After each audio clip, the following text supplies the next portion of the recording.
భజగోవిందం 26వ శ్లోకం.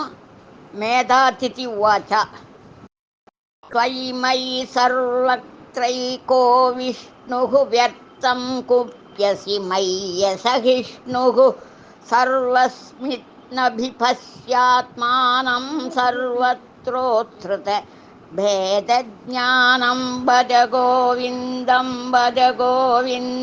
గోవిందం భஜ மூடமதே. யாரிடம் கோபிக்கிறாய்? தேவையில்லாமல் விரோதத்தை வளர்த்து கொண்டு துன்பப்படுகிறாயோ?